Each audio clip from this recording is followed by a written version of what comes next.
શહેરી વિકાસ અને શહેરી ગૃહ નિર્માણ રાજ્યમંત્રી દર્શનાબેન વાઘેલાના વરદ હસ્તે વીર નર્મદ દક્ષિણ ગુજરાત યુનિવર્સિટીના કન્વેન્શન હોલમાં રાજ્યના મહિલા અને બાળ વિકાસ વિભાગના ઉપક્રમે સુરત જિલ્લાના 1539 નવનિયુક્ત આંગણવાડી કાર્યકર અને તેડાગર બહેનોને નિમણૂક પત્ર અર્પણ કરાયા હતા। સાથે જ ગાંધીનગર ખાતે મુખ્યમંત્રીશ્રીના અધ્યક્ષસ્થાને યોજાયેલા રાજ્યકક્ષાના કાર્યક્રમનું જીવંત પ્રસારણ ઉપસ્થિત સૌએ નિહાળ્યું હતું।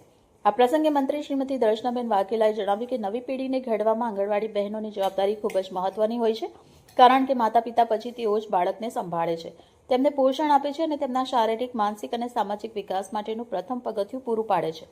નાના બાળકોની સંભાળ રાખવી અત્યંત જવાબદારીપૂર્ણ અને કઠિન કામગીરી છે, જે આંગણવાડી બહેનો દિન પ્રતિદિન નિભાવતી હોય છે। બાળકોના પોષણની સાથોસાથ છેવાડાના વિસ્તારો સુધી આરોગ્ય ઝુંબેશ, રસીકરણ, શિક્ષણને પ્રોત્સાહન જેવા મહત્વના સરકારના લક્ષ્ય પૂર્ણ કરવામાં મોટું યોગદાન આપે છે। પસંદગી પામેલી બહેનો ઉત્તમ કામગીરી કરશે તો રાજ્ય સરકાર દ્વારા આપવામાં આવતા યશોદા એવોર્ડ માટે પણ પાત્ર બનશે એમ રાજ્યમંત્રીશ્રીએ સૌને પ્રોત્સાહિત કરતા જણાવ્યું હતું।